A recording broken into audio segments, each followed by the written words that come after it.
It was the humid summer of 1985 in Millbrook, Alabama, a town where everyone knew everyone else's business, and secrets were as rare as snow in July. The cotton fields stretched endlessly beyond the town limits, and the old railroad tracks that once brought prosperity now carried only the occasional freight train and childhood memories. Rebecca Ann Patterson was 23 years old that summer, with auburn hair that caught the sunlight and a smile that could light up the entire congregation at First Baptist Church every Sunday morning. She worked as a secretary at Henderson Insurance Agency on Main Street, the same job she'd held since graduating from Auburn University 2 years prior. Her co-workers knew her as reliable, punctual, and always willing to stay late to help organize the filing cabinets that seemed to multiply overnight. The morning of July 15, 1985, started like any other. Rebecca's alarm clock, a plastic pink Westclox that sat on her nightstand beside a well-worn copy of Gone with the Wind, buzzed at exactly 6:30 a.m. She lived in a small white rental house on Peach Street, just 3 blocks from her childhood home, where her parents, Harold and Dorothy Patterson, still resided. The house came furnished with basic appliances and a temperamental air conditioning unit that rattled like a freight train, but provided blessed relief from Alabama's relentless heat. Rebecca's morning routine was methodical. She would brew coffee in her MR coffee maker, a graduation gift from her aunt, while listening to WACV 1170 AM, playing country music and local news. That Tuesday morning, the radio announced that temperatures would reach 94 degrees, with humidity making it feel closer to 100.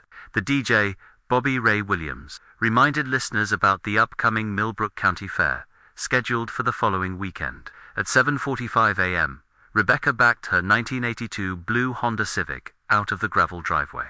The car, purchased, used from Coleman Motors, with money saved from her job, had 68,000 miles on the odometer, and a small dent in the rear bumper from a parking lot. Incident the previous spring. Her neighbor, Mrs. Evelyn Chambers, waved from her garden, where she was watering her prize-winning tomatoes. This daily exchange had become routine over the past year. "Morning, honey," Mrs. Chambers called out, shielding her eyes from the early sun. "Looks like another scorcher." Rebecca rolled down her window, her hair already beginning to stick to her forehead, despite the early hour. "Sure does, Mrs. Chambers. You'll stay cool today." Those would be the last words Mrs. Chambers would ever hear Rebecca speak. The Henderson Insurance Agency occupied a narrow building between Murphy's 5 and Dime and the Millbrook Pharmacy on Main Street. Built in 1923, the brick structure retained much of its original character, with high ceilings, creaky wooden floors, and windows that required significant effort to open during the humid months. Rebecca's desk sat near the front window, where she could observe the daily rhythm of small-town life, while typing insurance policies on an IBM Selectric typewriter. Mr. James Henderson, 62 years old, and the agency's owner since 1964, arrived at his usual time of 8:15 a.m. to find Rebecca already at her desk, sorting through the previous day's mail. She wore a light blue cotton dress with small white flowers, appropriate for both the weather and the conservative expectations of a small southern business. Her purse, a brown leather bag, purchased at Rich's department store in Montgomery, hung from the back of her chair. "Morning, Rebecca," Mr. Henderson said, jingling his keys as he headed toward his office. "Hot enough for you?" "Yes, sir, Mr. Henderson. I've got those farmers' insurance renewals ready for your signature. And Mrs. Thompson called yesterday about increasing her homeowner's coverage." The morning proceeded without incident. Rebecca answered phone calls with her characteristic politeness, typed correspondence on letterhead that proclaimed Henderson Insurance, protecting Alabama families since 1964, and organized client files with the same meticulous attention to detail that had earned her 2 small raises since starting the job. At 11:30 a.m., she walked 3 doors down to the Millbrook Pharmacy to purchase a Coca-Cola from the vintage machine that stood near the prescription counter. The pharmacist, Mr. Ernest Bailey, later recalled that Rebecca seemed entirely normal, perhaps slightly tired from the heat, but nothing that would suggest anything unusual. Lunch hour arrived with its typical small-town rhythm. Rebecca usually brought a sandwich from home, eating at her desk while reading romance novels borrowed from the Millbrook Public Library.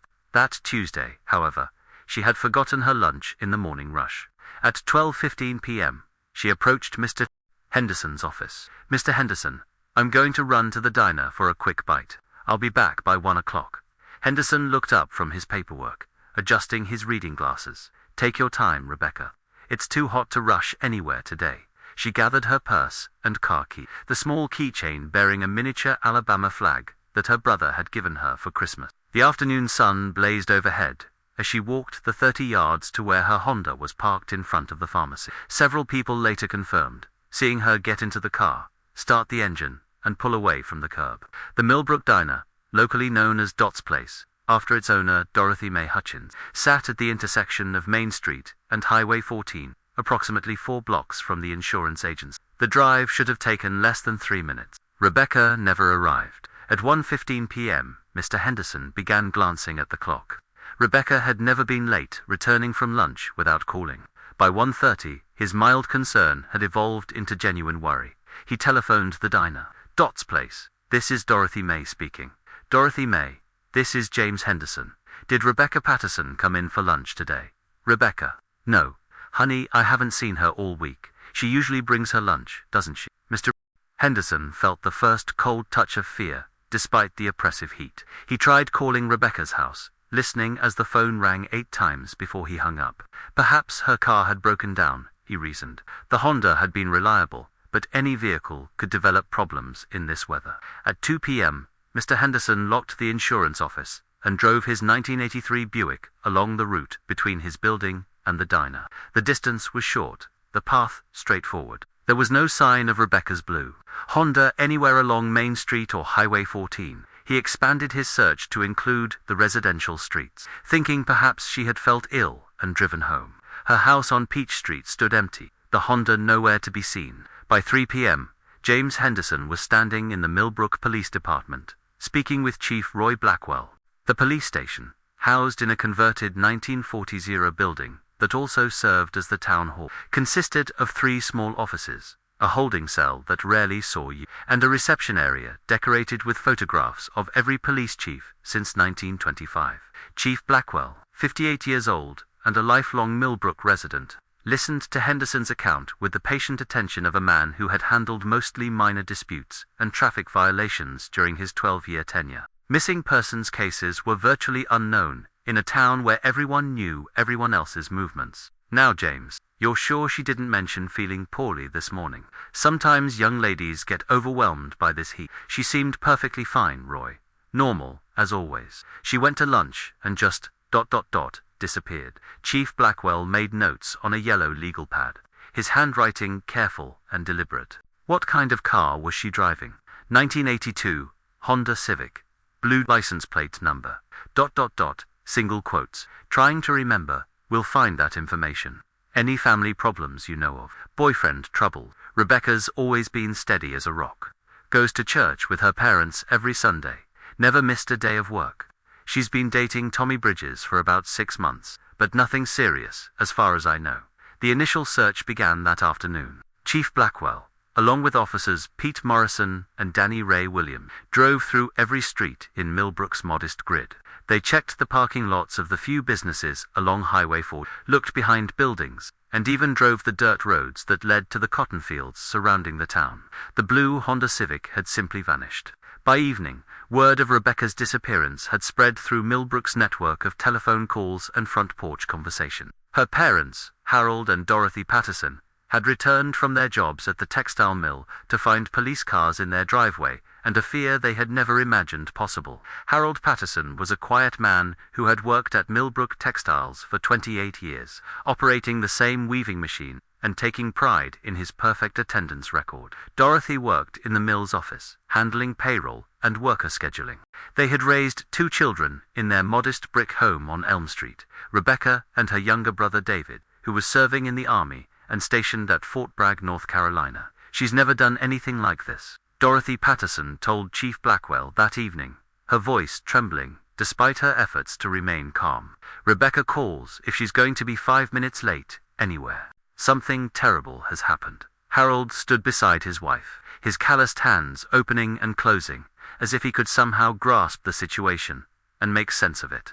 "Did you check with Tommy Bridges? Maybe she went to see him." Tommy Bridges worked at the Chevrolet dealership 2 towns over, in Prattville.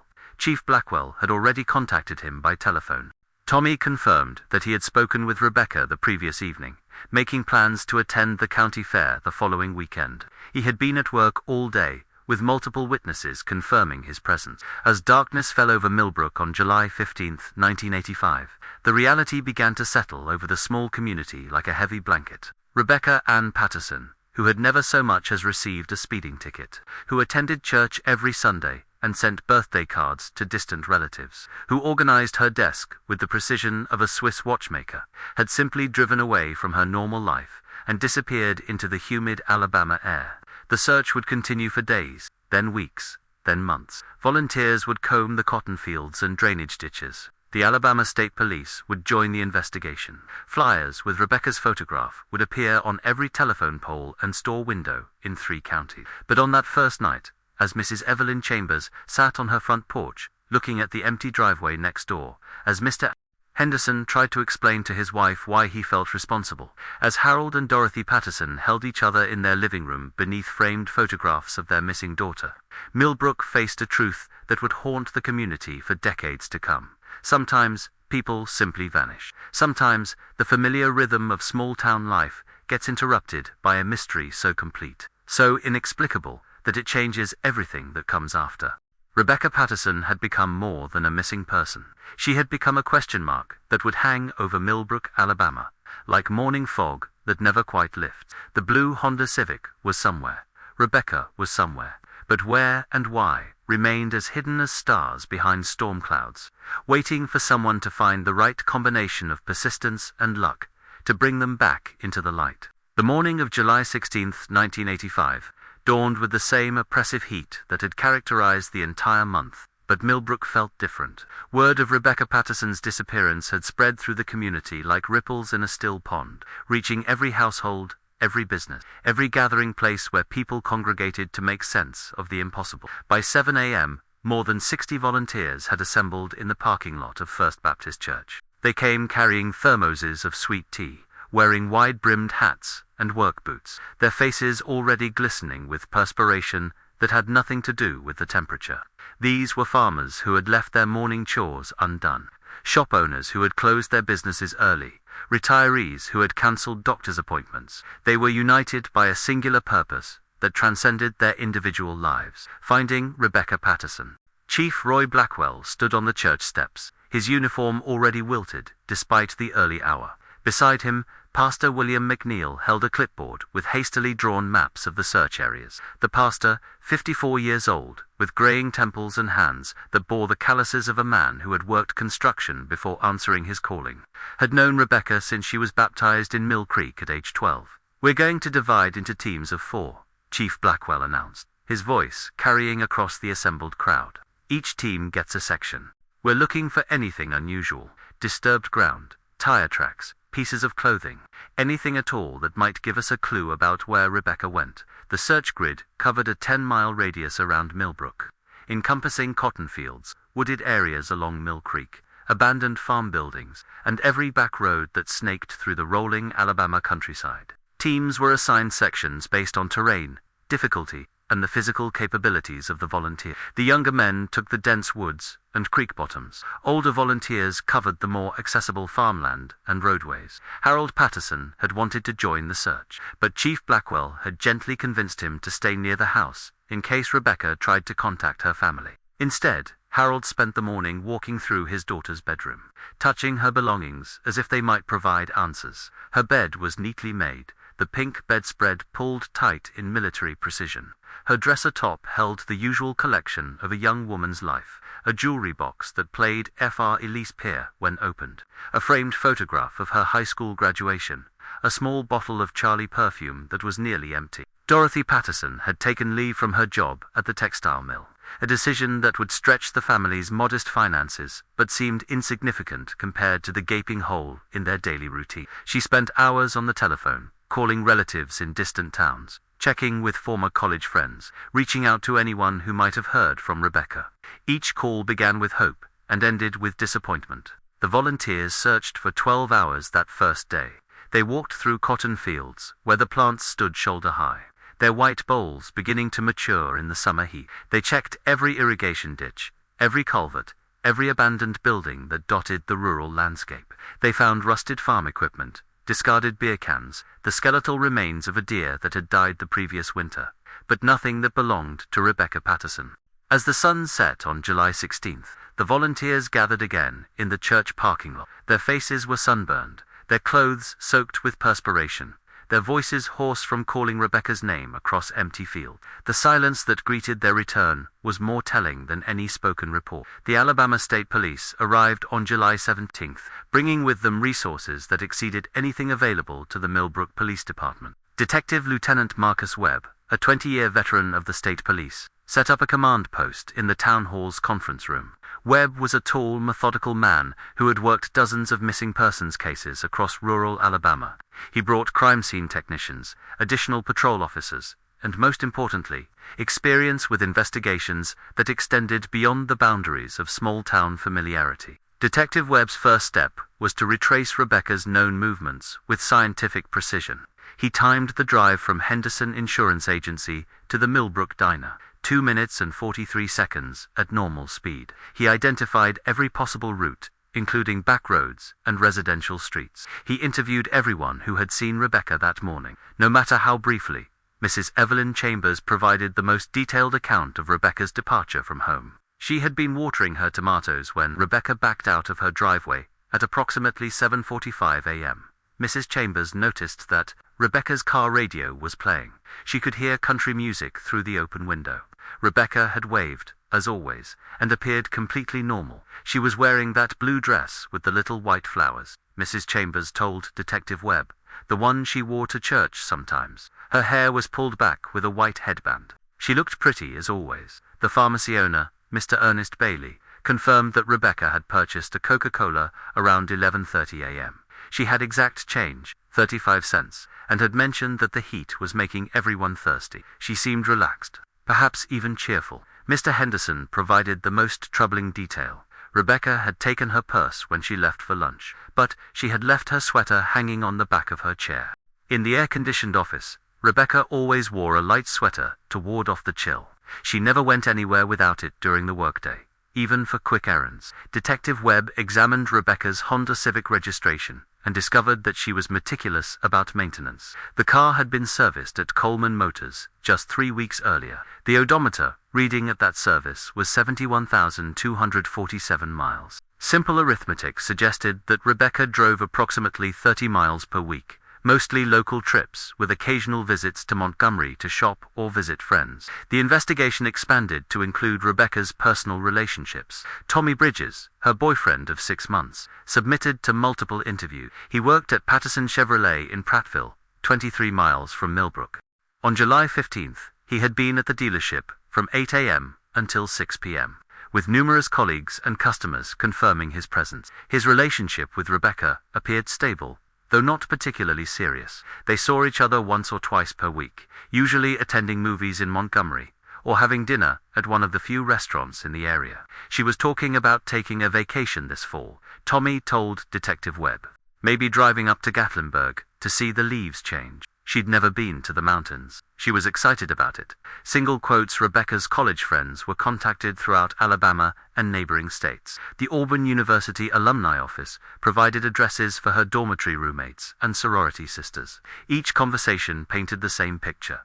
Rebecca was responsible, predictable, and had never expressed any desire to leave Millbrook or start a new life elsewhere. Her bank account at Millbrook Savings and Loan showed a balance of $1,847, with no unusual withdrawals or deposits. Her last transaction had been a check for $23.50 written to Alabama Power Company for her monthly electric bill.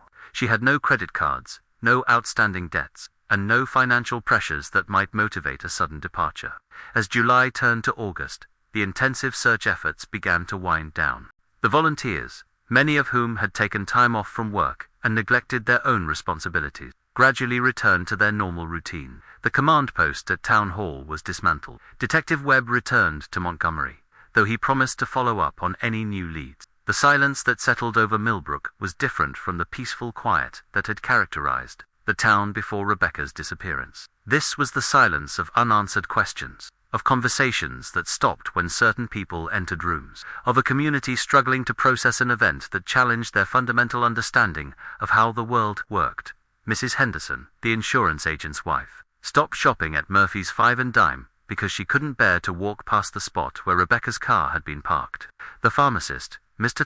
Bailey, found himself looking toward the door every time someone entered his store, half expecting to see Rebecca's familiar face. Even the radio DJ, Bobby Ray Williams, changed his morning routine, eliminating the cheerful banter that had once been his trademark. The Patterson family struggled with a grief that had no resolution. Harold returned to work at the textile mill, but his co-workers noticed that he had aged years in a matter of weeks. His hair seemed grayer, his shoulders more stooped, his usual quiet demeanor replaced by something approaching withdrawal. Dorothy had developed insomnia, often sitting by the kitchen window late at night, watching the empty street, as if Rebecca might suddenly appear in the headlights of her Honda. Their son David was granted emergency leave from Fort Bragg and returned to Millbrook in late July.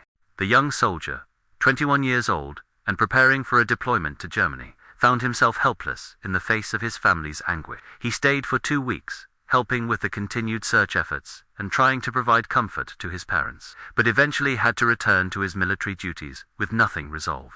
The local newspaper, the Millbrook Weekly Herald, published Rebecca's story on the front page for 3 consecutive weeks. The headline, "Local Woman Still Missing," became a fixture above the fold, accompanied by the same high school graduation photograph that would become iconic in the community's collective memory. Editor Martha Jane Russell, 63 years old, and a fixture in local journalism for 40 years, struggled with how to keep the story alive without sensationalizing. Tips and potential sightings began to arrive from across the southeast. A waitress in Mobile thought she had served Rebecca breakfast. A gas station attendant in Tuscaloosa was certain he had seen her pumping gas. A hotel clerk in Atlanta swore that Rebecca had checked in under an assumed name. Each lead was investigated. Each hope was eventually dashed. The blue Honda Civic, so distinctive in a town where most people drove domestic pickup trucks or aging sedans, had apparently vanished as completely as its owner. By September 1985, the official search had been scaled back to periodic reviews of the case file. Chief Blackwell continued to follow up on occasional tips, but the resources of the small police department were limited. The Alabama State Police classified Rebecca's case as an ongoing investigation, but Detective Webb was assigned to new cases that seemed more likely to be resolved. The psychological impact on Millbrook was profound and lasting. Parents began keeping closer track of their children's whereabouts. Young women stopped going anywhere alone, even for brief errands in broad daylight. The easy trust that had characterized life in the small community was replaced by an awareness that terrible things could happen anywhere, to anywhere, without warning or explanation. Rebecca's job at Henderson Insurance Agency remained unfilled for 2 months. Mr. Henderson eventually hired Martha Sue Williams, a recently divorced mother of 2, who had moved to Millbrook from Montgomery. Martha Sue was competent and reliable, but she was not Rebecca. She organized the files differently, answered the phone with less warmth, and occupied the space near the front window without filling it. The autumn of 1985 brought the usual cycle of harvest activities and preparation for winter. Cotton picking began in earnest, filling the roads with slow-moving equipment and truck trailers loaded with white gold. The county fair, which Rebecca had planned to attend with Tommy Bridges, proceeded as scheduled, but the normal rhythms of rural life now carried an undertone of melancholy, a recognition that the world could change irrevocably in the span of a lunch hour. As the first anniversary of Rebecca's disappearance approached, the community faced a painful question. At what point does hope become harmful? When does the search for answers transform into an inability to accept that some questions might never be answered? The people of Millbrook were learning that moving forward didn't mean forgetting, but it also didn't mean stopping their lives indefinitely. The blue Honda Civic was somewhere. Rebecca Patterson was somewhere. These facts remained constant, even as the seasons changed, even as the intense daily focus on her disappearance gradually gave way to the persistent ache of unresolved loss. In a community where everyone knew everyone else's business, the most important business of all, finding out what happened to Rebecca Patterson remained frustratingly, mysteriously, devastatingly incomplete. 17 years had passed since Rebecca Patterson's disappearance, when the drought of 2002 began to reveal secrets that the earth had kept hidden beneath its surface. Alabama experienced one of the driest summers on record, with rainfall totaling less than half the annual average. Lakes receded to expose long-submerged shorelines. Creeks that had flowed continuously for decades became chains of disconnected pools. The ground cracked in geometric patterns that resembled ancient pottery shards scattered across the landscape. Mill Creek, which meandered through the farmland east of Millbrook before joining the Coosa River 12 miles downstream, had been reduced to a series of muddy puddles connected by stretches of exposed creek bed. Local farmers worried about irrigation water for their remaining cotton crops. Children who had spent summers swimming in the deeper pools now found themselves walking across areas that had been underwater for their entire lives. It was on the morning of August 23, 2002, that 12-year-old Jeremy Caldwell made a discovery that would resurrect the most enduring mystery in Millbrook's history. Jeremy lived with his grandmother, Mrs. Ruth Caldwell, in a farmhouse that sat on 60 acres of property that had been in the Caldwell family since the 1920s. The eastern boundary of their land ran along Mill Creek for nearly half a mile. Jeremy had been following the receded creek bed, collecting interesting rocks and the occasional arrowhead left behind by Creek Indians who had inhabited the area more than a century earlier. His grandmother had warned him to be careful of the unstable banks and the occasional deep holes that might be hidden by fallen logs or debris. The morning air was already thick with humidity. Despite the persistent drought, Jeremy carried a plastic grocery bag for his treasures and a mason jar filled with sweet tea that his grandmother had prepared before dawn. He wore cut-off jeans, a faded Alabama Crimson Tide t-shirt, and tennis shoes that would be caked with dried mud by the time he returned home. About 300 yards downstream from the old wooden bridge that carried County Road 47 across the creek, Jeremy noticed something unusual, partially buried in the exposed bank. The drought had caused the creek to cut a new channel, several feet deeper than its normal course, revealing layers of soil and sediment that had been undisturbed for years. At first glance, it appeared to be a piece of rusted metal, perhaps part of an old farm implement or discarded household item. Rural Alabama was scattered with such artifacts, remnants of a time when people disposed of unwanted items by dumping them in convenient waterways. But as Jeremy brushed away the dried mud and loose soil, he realized he was looking at something more specific. A rectangular piece of metal with numbers and letters stamped into its surface. It was an Alabama license plate. Jeremy's heart began to race as he carefully excavated the plate from its resting place. The metal was heavily corroded, stained brown and green by 17 years of submersion and burial, but the numbers were still partially visible for 7941. The letters Alabama were barely legible across the top, and the outline of the state's distinctive shape was etched faintly in the lower right corner. Jeremy had grown up hearing stories about Rebecca Patterson.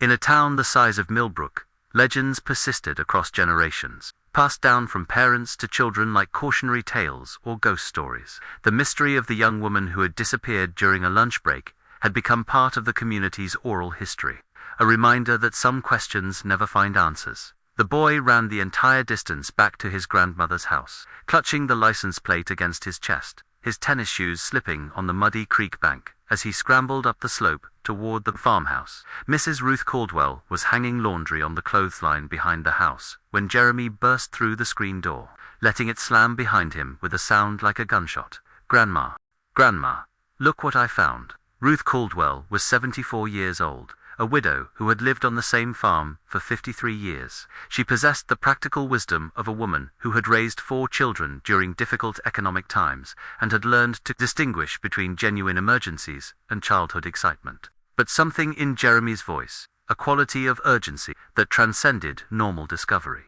caused her to drop the wet sheet she was holding and turn toward her grandson.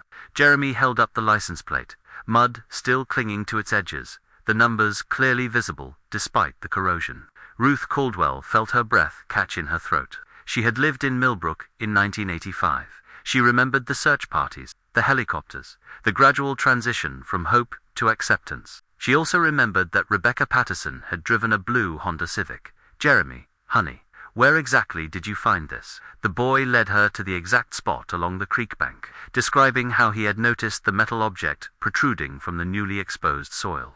Ruth examined the location carefully, noting the depth at which the plate had been buried, and the way the drought had changed the creek's normal course. She was a farm woman who understood erosion, water flow, and the way objects could be carried downstream during floods. At 10:30 a.m., Ruth Caldwell placed a telephone call to the Millbrook Police Department. Chief Roy Blackwell had retired in 1998, replaced by Chief Danny Ray Williams, who had been a young officer during the original Rebecca Patterson investigation.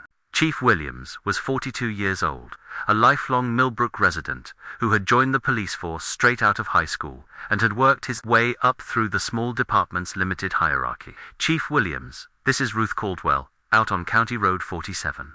My grandson Jeremy found something this morning that I think you need to see. Chief Williams arrived at the Caldwell farm within 20 minutes, accompanied by Officer Lisa Henderson, who had joined the department 5 years earlier, after completing a criminal justice degree at Auburn University. Officer Henderson was the daughter of James Henderson, the insurance agent who had first reported Rebecca's disappearance. She had grown up hearing the story, and had requested assignment to any developments in the case. The license plate lay on Ruth Caldwell's kitchen table, covered with a clean dish towel to prevent further deterioration. Chief Williams photographed it from multiple angles before carefully lifting the towel and examining the numbers. His heart rate increased as he recognized the significance of what they were looking at. 47D941. The license plate number matched the records from Rebecca Patterson's 1982 Honda Civic. The discovery site required immediate professional attention. Chief Williams contacted the Alabama State Police, specifically requesting Detective Lieutenant Sarah Mitchell, who had taken over cold case investigations from the retiring Detective Webb. Lieutenant Mitchell was a 15-year veteran, with specialized training in crime scene analysis and evidence recovery. By 3 p.m., the creek bank location had been transformed into an active crime scene. Detective Mitchell arrived with a team of technicians, metal detectors, and ground-penetrating radar equipment. Yellow tape cordoned off a 50-yard section of the creek bed. Photography and mapping began immediately, documenting the precise location where the license plate had been discovered. The metal detector sweep of the immediate area produced additional findings within the first hour. Approximately 15 feet downstream from the license plate location, buried under 18 inches of sediment and debris, technicians located a severely corroded car bumper. The chrome had long since deteriorated, but the size and shape were consistent with the 1982 Honda Civic. As afternoon turned to evening, more pieces emerged from their 17-year hiding place. Part of a car radio, its plastic casing cracked and faded, but still recognizable. Fragments of blue paint on metal that had once been part of a car's body. A rearview mirror, its glass long gone but the mounting bracket intact. Each item was carefully catalogued, photographed, and placed in evidence bags. The most significant discovery came just before sunset. Using ground-penetrating radar, technicians identified a large metallic object buried approximately 4 feet below the current creek bed. The size and density readings suggested something the size of an automobile, positioned at an angle that indicated it had been pushed or had rolled down the creek bank. Detective Mitchell made the decision to suspend excavation until the following morning, when additional equipment and personnel could be brought to the site. The area was secured overnight, with officers maintaining watch to prevent contamination of the scene. News of the discovery spread through Millbrook with the same speed that had characterized the original disappearance. By evening, small groups of residents had gathered along County Road 47, maintaining a respectful distance from the crime scene tape, but unable to resist the pull of finally seeing some resolution to their community's most persistent mystery. Harold and Dorothy Patterson, now 68 and 66 years old, respectively, received a telephone call from Chief Williams at 7:30 p.m. Harold had retired from the textile mill 3 years earlier, his health compromised by decades of breathing cotton dust and the persistent stress of his daughter's disappearance. Dorothy still worked part-time at the mill office, but her hair had gone completely grey, and her once bright smile had been replaced by the resigned expression of someone who had learned to live with unanswered questions. "Mr. Patterson, this is Chief William. I need to speak with you and Mrs. Patterson about a development in Rebecca's case." The words that parents of missing children both hope for and dread. After 17 years of wondering, the possibility of answers carried its own form of terror. Harold and Dorothy drove to the police station in the same 1983 Buick that Harold had owned since before. Rebecca's disappearance, their hands clasped together on the bench seat between them. Chief Williams showed them photographs of the license plate, explaining the circumstances of its discovery and the additional evidence that had been recovered. He was careful to emphasize that formal identification would require extensive analysis, but the preliminary findings strongly suggested that Rebecca's car had been found. Dorothy Patterson stared at the photograph of the corroded license plate, her fingers tracing the barely visible numbers. "She's really down there, isn't she?" "We don't know that yet, Mrs. Patterson. But we're going to find out everything we can." Harold Patterson said nothing, but tears ran down his weathered cheeks as he contemplated the possibility that his daughter's body might finally be returned to them after 17 years of not knowing where she was or what had happened to her. The excavation resumed at dawn on August 24, 2002. Additional personnel from the Alabama State Police joined the effort, along with a forensic archaeologist from the University of Alabama, who specialized in the recovery of evidence from challenging environments. The work proceeded slowly, each shovel full of mud and sediment, carefully sifted for additional evidence. At 11:15 a.m., the excavation team exposed the roof of a blue Honda Civic, its paint faded and its metal body extensively corroded, but unmistakably the vehicle that had disappeared 17 years earlier. The car was positioned nose down in what had once been a deeper section of Mill Creek, angled as if it had been driven or pushed over the bank and into the water. The discovery that would change everything came when forensic technicians were able to open the driver's side door. The interior of the car was filled with dried mud and debris, but preserved within that protective coating was a brown leather purse, the same purse that Mrs. Evelyn Chambers had seen hanging from the back of Rebecca's chair at Henderson Insurance Agency, the same purse that had contained Rebecca's driver's license, her insurance cards, and the $37 she had been carrying on the day she disappeared. But Rebecca Patterson was not in the car. The Honda Civic was empty of human remains. Extensive examination of the interior, the trunk, and the surrounding creek bed revealed no trace of Rebecca herself. The car had been her prison, her tomb, her final destination, but she was not there. The discovery raised more questions than it answered. How had Rebecca's car ended up in Mill Creek? If she had been driving to the diner for lunch, how had she gotten so far off course? Why was her purse still in the car if she had been able to escape? And most troubling of all, if Rebecca had survived whatever had put her car in the creek, where was she now? As the blue Honda was slowly winched out of its muddy grave, dripping creek water, and 17 years of secrets, the people of Millbrook faced a new chapter in their community's most enduring mystery. The car had been found, but Rebecca Patterson remained as lost as ever. Somewhere between the known and the unknowable, between the evidence and the truth, the discovery of Rebecca's Honda Civic transformed the investigation from a cold case into an active homicide inquiry.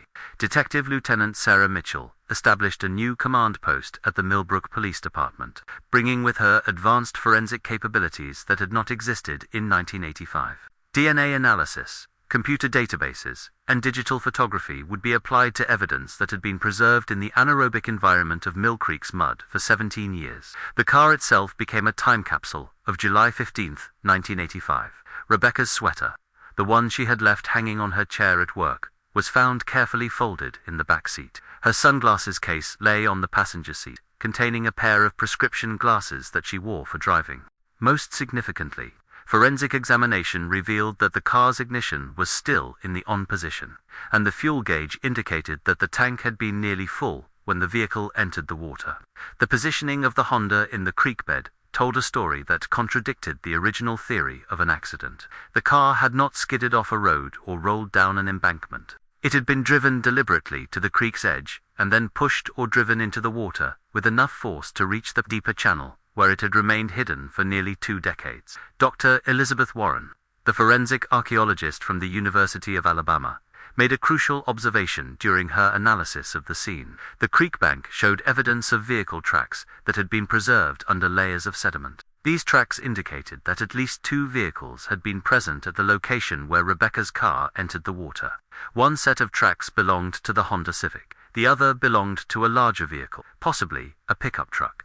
Detective Mitchell began reconstructing the events of July 15, 1985, with the benefit of physical evidence that had been unavailable to the original investigation. The examination of Rebecca's purse revealed something that had been overlooked in the initial missing persons report. Her lunch money was gone. Rebecca typically carried between $5 and $10 in cash for small purchases. Her wallet contained only her identification cards and a few family photographs. The forensic team's most significant breakthrough came from an unexpected source. Preserved in the mud that had filled the car's interior was a small piece of paper that had been wedged under the driver's seat. When carefully cleaned and analyzed, it proved to be a handwritten note on letterhead from the Henderson Insurance Agency. The note was in Rebecca's handwriting, but the words were puzzling. Meeting RT at Old Bridge 12:30. Important about DW. Situation: tell no one. The initials RT and DW meant nothing to Detective Mitchell, but they would prove to be the key to understanding what had happened to Rebecca Patterson.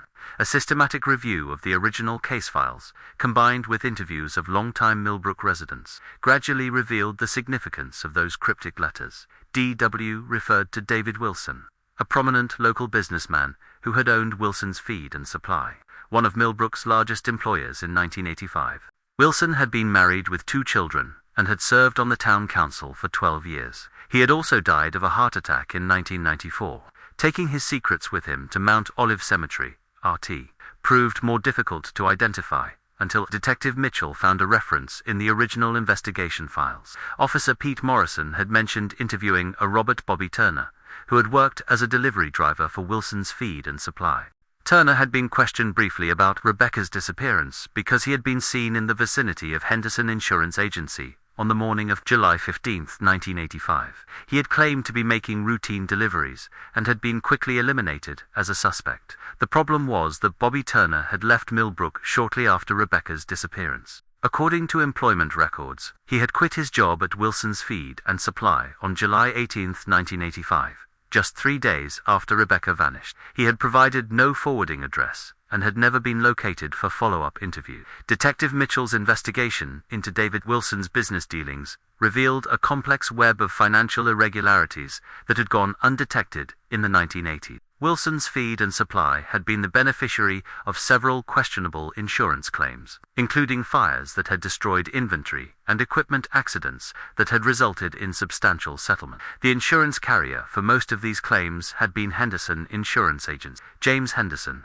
now 79 years old and retired for 8 years, was living in a nursing home in Montgomery when Detective Mitchell interviewed him in September 2002. His memory was not what it had once been, but certain details remained crystal clear. He remembered David Wilson as a client who had always been eager to discuss insurance coverage and claim procedures. David was always asking about policy details. Henderson recalled, his voice weak, but his recollection precise. He wanted to know about depreciation schedule, replacement cost coverage, things that most clients never bothered with. I thought he was just being thorough.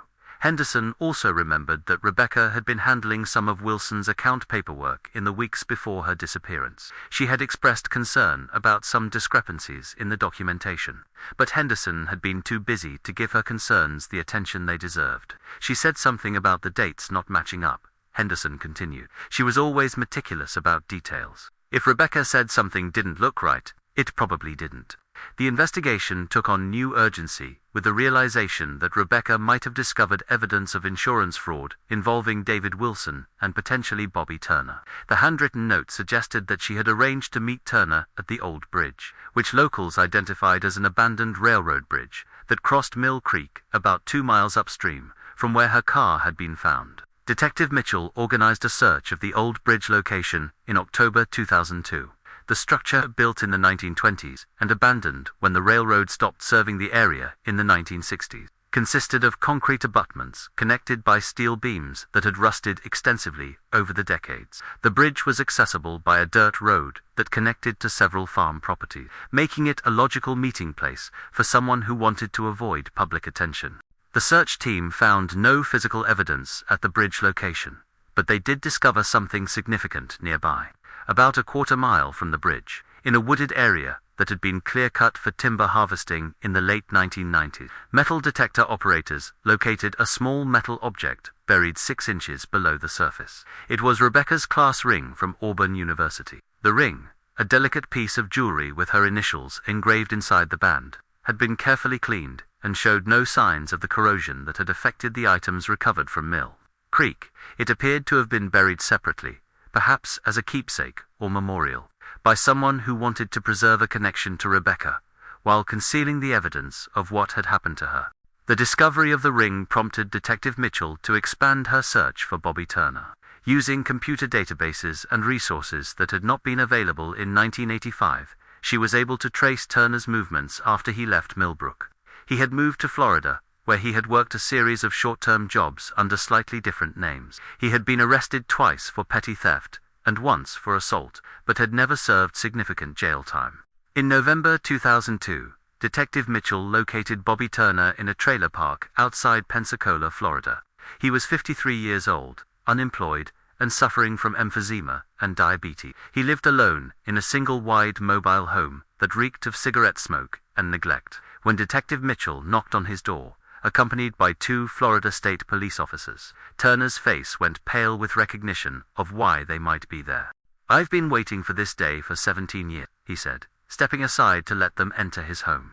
The confession that followed provided the answers that Millbrook had been seeking since 1985, but those answers came with a cost that no one had anticipated. Bobby Turner's account of July 15, 1985, revealed a tragedy born of greed, fear, and a split-second decision that had destroyed multiple lives. According to Turner, David Wilson had been operating an insurance fraud scheme for several years, filing false claims and using Turner to transport damaged goods to create the appearance of legitimate losses. Rebecca had discovered discrepancies in the paperwork while processing routine policy renewals. She had confronted Turner when he came to pick up documents from the insurance office, threatening to report her suspicions to the State Insurance Commission.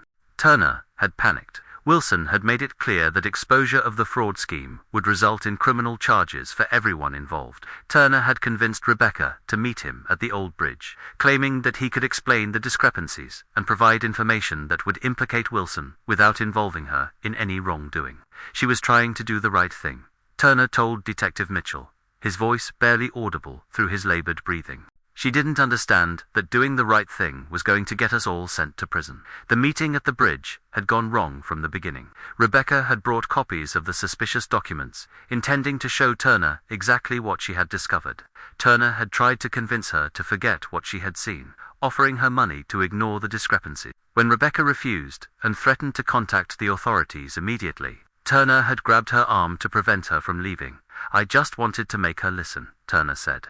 "I wasn't trying to hurt her, but she pulled away and ... she fell." Rebecca had struck her head on the concrete abutment of the old bridge, falling unconscious instantly.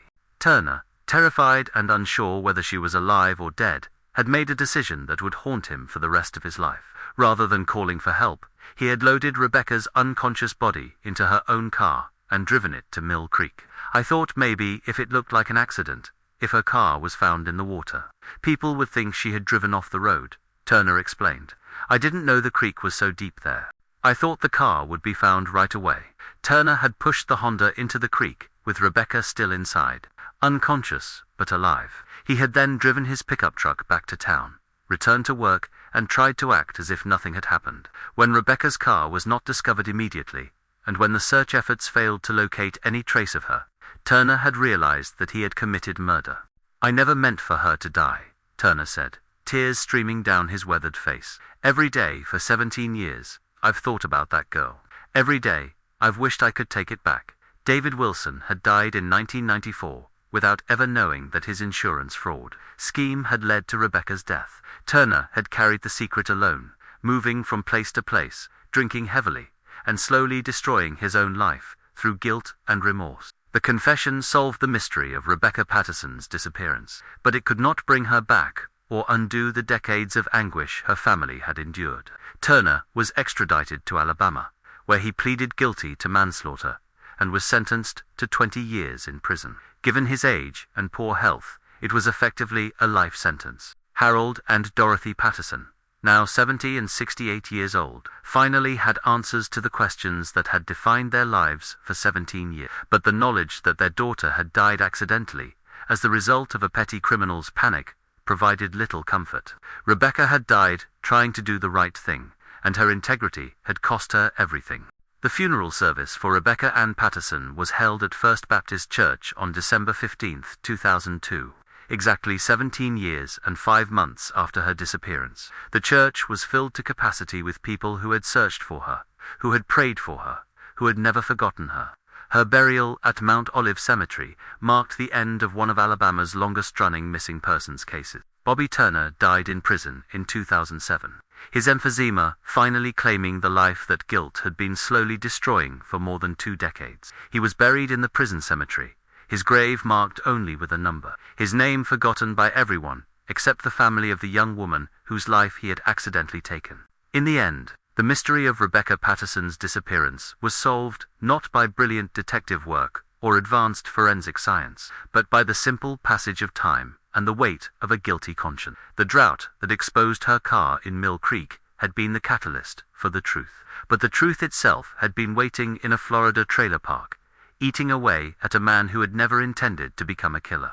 The story of Rebecca Patterson became a cautionary tale about the interconnectedness of human actions and the way that small deceptions can spiral into unthinkable tragedies. Her death had been senseless, accidental, and entirely preventable, but her memory lived on in a community that had learned the value of persistence, the importance of hope, and the terrible cost of secrets. Sometimes, the truth survives only in the memories of those who carry guilt, waiting for the courage or desperation that finally brings it to light. 20 years have passed since Rebecca Patterson's body was finally laid to rest in Mount Olive Cemetery, and 40 years since she disappeared on that sweltering July afternoon in 1985. Millbrook has changed in ways both subtle and profound, shaped by the passage of time and the lingering impact of its most famous mystery.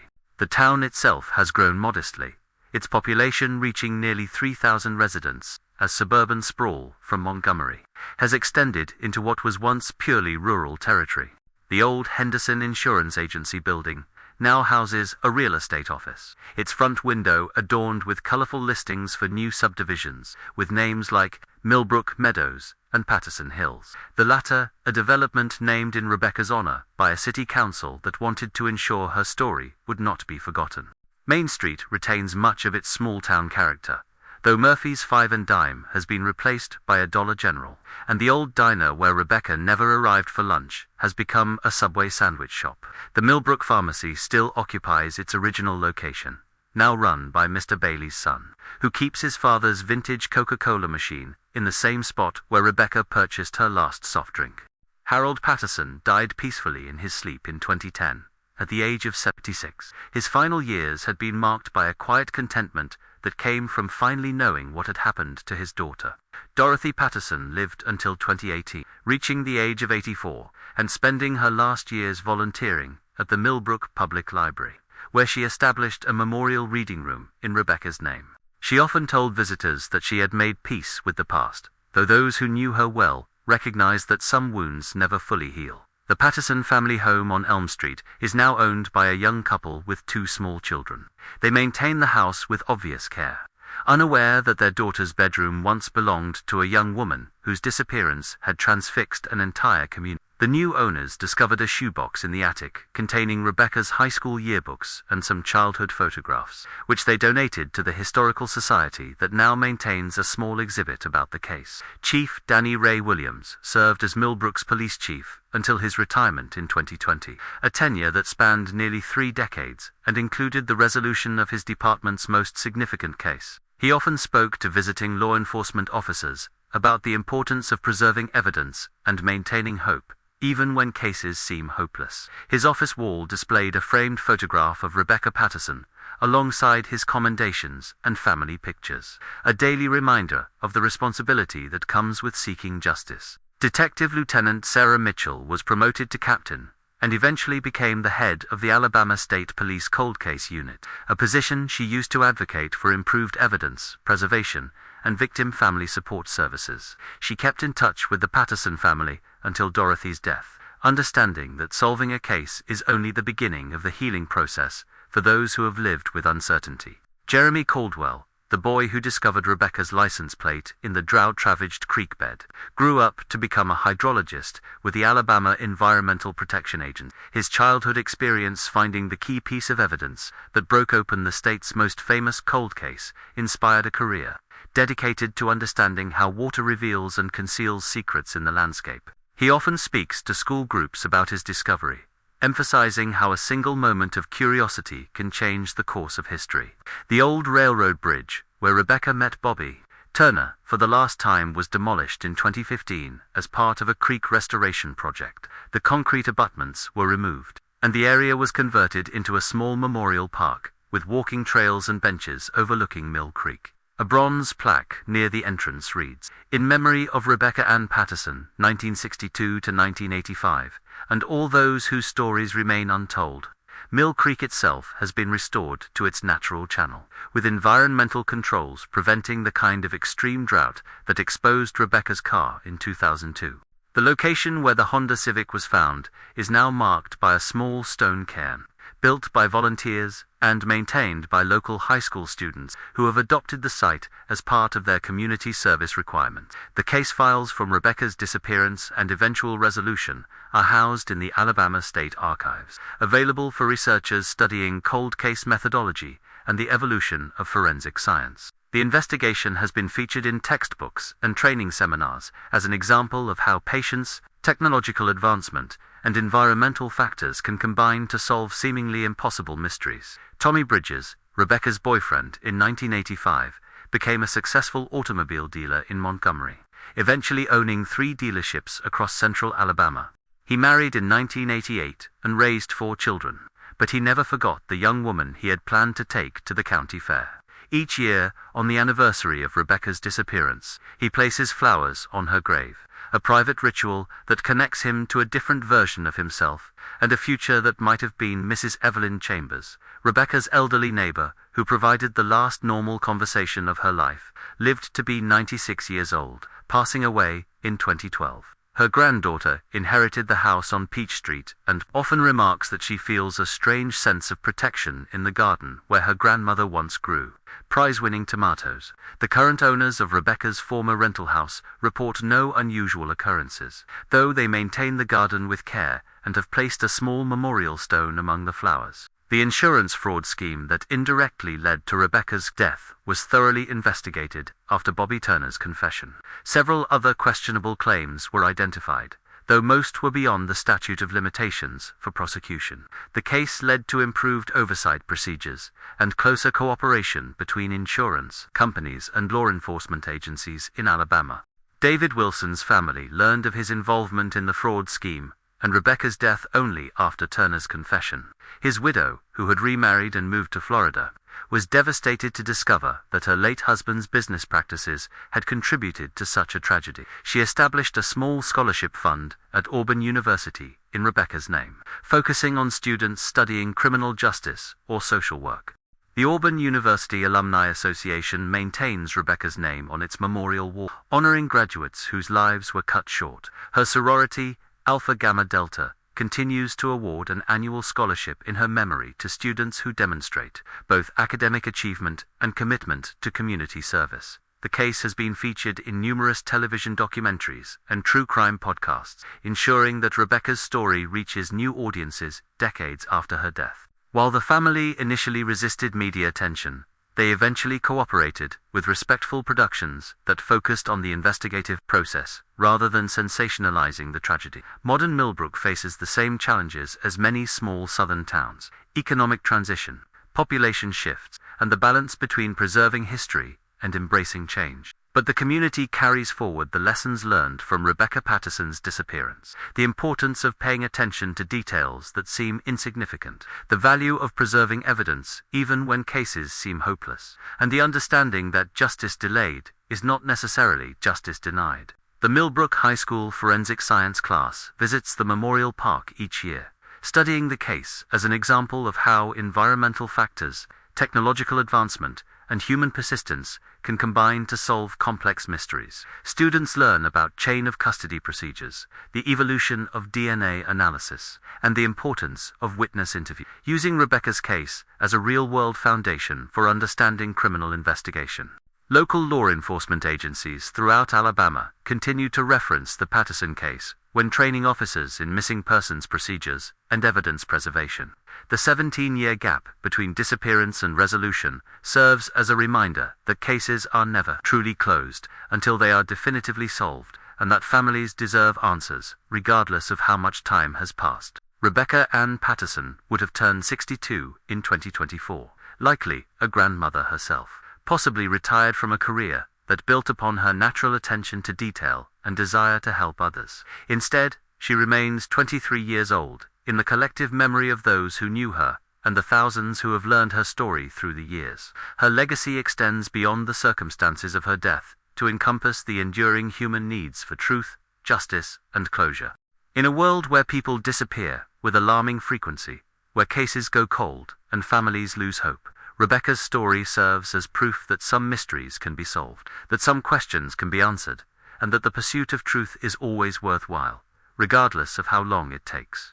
The drought of 2002 that revealed her car has been followed by other droughts, other discoveries, other families, finally receiving answers to questions they had carried for decades. Mill Creek continues to flow through Millbrook, carrying water and occasionally carrying secrets, reminding observers that the landscape itself can serve as a witness to human tragedy and ultimately to human persistence in seeking justice. In the end, Rebecca Patterson's story became larger than the circumstances of her disappearance and death. It became a testament to the power of community, the importance of never giving up hope, and the understanding that every person who goes missing leaves behind people who will never stop searching for answers. Sometimes those answers come quickly, sometimes they take decades, but they are always worth seeking. The silence that once hung over Millbrook has been replaced by something more complex, a community awareness that tragedy can strike anywhere, that mysteries can be solved through patience and persistence, and that remembering the dead with dignity and determination is perhaps the greatest honor that can be paid to lives cut short. Rebecca's name is carved in stone at Mount Olive Cemetery, but her legacy is written in the procedures, policies, and personal commitments that ensure her story will help prevent other families from enduring the same decades of uncertainty. In seeking justice for one young woman who died trying to do the right thing, an entire community learned valuable lessons about the importance of truth, the power of persistence, and the enduring strength of hope. Sometimes, the most important stories are the ones that refuse to remain buried, rising to the surface when the time is right to teach us something essential about justice, memory, and the unbreakable connections between past and present.